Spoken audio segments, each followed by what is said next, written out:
Udah terlanjur cinta tapi kok makin ragu ya? Bagaimana sih cara bedain dia jodoh kita atau cuma ujian aja? Support channel ini dengan subscribe dan nyalakan lonceng notifikasinya karena kita akan bagi tips seputar pernikahan. Video ini aku buat spesial untuk teman-teman aku yang ada di TikTok NRWahyuni123, di mana mereka bertanya apa sih bedanya dia yang emang benar-benar jodoh atau dia yang cuma datang untuk menguji kesabaran kita aja. Sebenarnya jawaban umumnya adalah satu sama lain itu merasa yakin kalau kita emang benar-benar jodoh dan nggak tahu kenapa semuanya itu dimudahkan. Dan teman-teman semuanya, di sini aku mau jelasin umumnya setiap orang yang mau menikah mungkin akan merasa yakin dengan ciri-ciri yang nantinya aku sebutin di sini. Cuma yang perlu jadi catatan adalah untuk hal mengenai jodoh, maut dan rezeki memang sudah Allah atur dan rahasia Allah gitu kan. Jadi tidak ada yang bisa menjawab dengan pasti. Sebagian besar dari kalian mungkin pernah baca kalimat ini. Jika Allah menginginkan dua orang untuk bersatu, maka ia akan menggerakkan hati keduanya gitu, bukan salah satunya. Dari acuan kalimat ini juga, menurut aku pribadi, untuk mengetahui seseorang itu adalah jodoh kita, ya kita meminta pada Allah dan Allah menunjukkan sinyal yang baik, maka itu restu gitu ya. Tanda seseorang itu baik, tepat untuk kita, adalah kita bisa mengalami perubahan yang lebih baik dari diri kita sebelum bertemu dengan dia gitu. Kita merasa nyaman dan gak perlu menjadi orang lain. Kalau kamu merasa ada perubahan positif, ya minimal 10% aja dari sebelum kamu kenal dia, berarti dia termasuk orang yang tepat. Dan aku bilang orang yang tepat di sini belum tentu dia itu tepat untuk orang lain, ataupun sebaliknya, belum tentu untuk orang lain tepat tapi untuk kamu tepat juga gitu. Jadi untuk orang lain tepat, untuk kamu tidak tepat, bisa aja kayak gitu. Itulah kenapa ada orang yang kita kira jodoh ternyata bukan jodoh, dia hanya mampir sebentar, mampir ngopi. Kedua itu, kalau kamu ngerasa nyaman ketika berkomunikasi dengan dia. Karena ingat ya, ketika pernikahan itu 90% adalah komunikasi dan 10% itu lainnya. Jadi kuncinya adalah di komunikasi. Kalau di komunikasi awal aja kamu udah gak nyambung, wah berarti gak usah diterusin. Soalnya, ya itu tadi 90% dari pernikahan adalah tentang komunikasi, tentang berbicara satu sama lain, ngobrol gitu loh. Poin ketiga adalah jika mengenalnya itu membuat kamu semakin ingin memperbaiki diri. Berarti dia adalah orang yang tepat. Karena ketika kita berada di orang yang tepat, lingkungan yang tepat, maka gak kerasa diri kita juga kepengen berubah menjadi orang yang lebih baik, dan lebih baik lagi.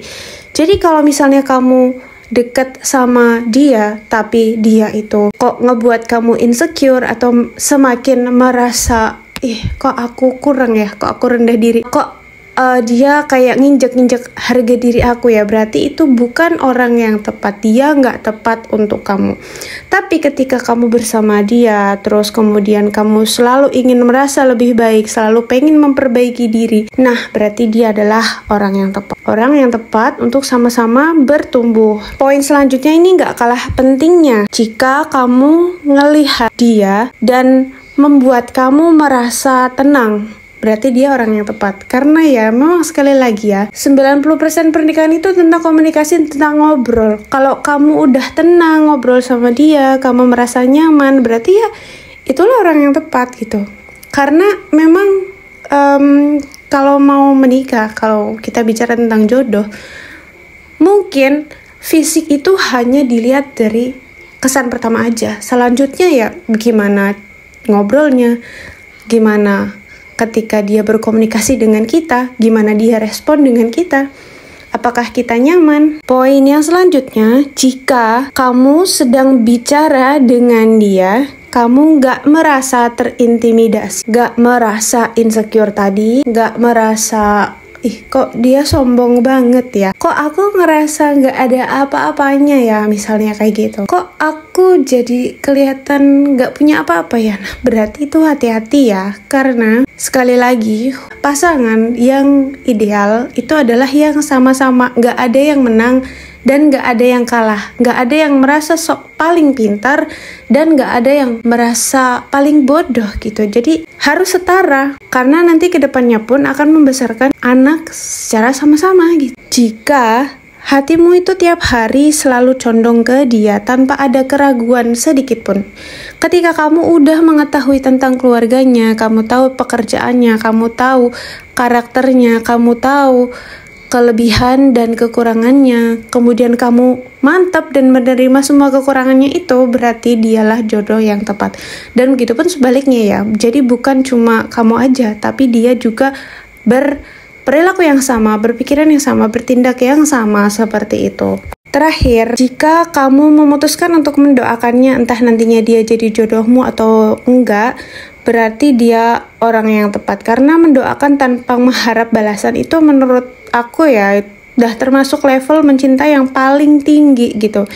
Dia memang orang yang tepat, tapi Allah mengirim dia untuk kamu hanya sebagai pelajaran hidup, bukan teman hidup. Ini bisa aja sih yang terjadi sebelum jodoh yang benar-benar datang sesungguhnya.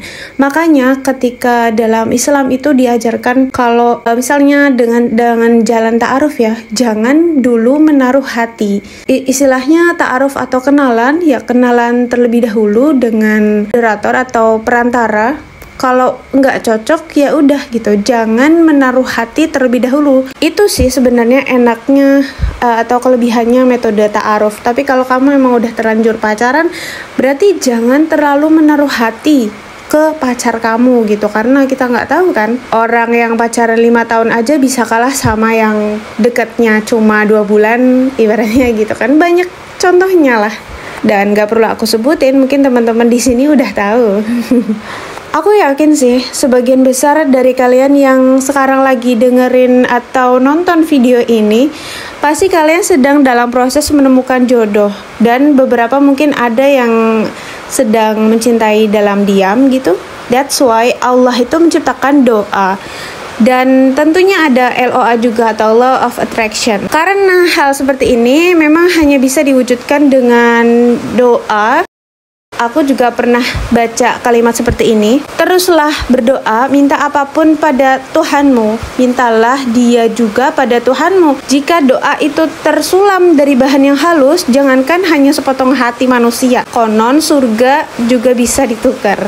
Jadi itulah semua ciri-ciri kalau dia adalah jodoh kamu, atau dia hanya sekedar mampir, atau dia hanya sekedar ujian untuk hidup kamu, untuk dijadikan pelajaran. Kalau semua poin yang aku sebutin tadi sedang kamu rasakan, sedang kamu alami, bisa jadi itu pertanda dari Allah. Tinggal kamu realisasiin aja. Realisasiin maksudnya itu ya jika kalian udah sama-sama merasa yakin. Buat kamu yang laki-laki ya ungkapin aja pada seseorang yang sedang kalian tuh jadikan tujuan. Dan untuk perempuan ya oke sih, emang kita sebagai perempuan gak akan seleluasa lelaki ya atau cowok gitu dalam bertindak. Kita cuma punya 3 pilihan. Yang pertama mungkin mengungkapkan dengan syarat udah siap memang. Jika yang didapat adalah penolakan, jadi siap ditolak. Kedua, memendam sendiri, tapi resikonya yaitu sih siap sakit hati kalau misalnya dia suka orang lain gitu ya.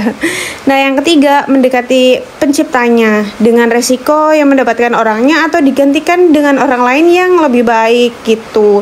Semoga membantu ya teman-teman SD Gana Official. Jangan lupa dukung channel ini dengan like, komen, dan subscribe. Dan kalau video ini memang bermanfaat, silakan boleh banget di-share ke teman-teman lainnya. Terima kasih ya. Bye.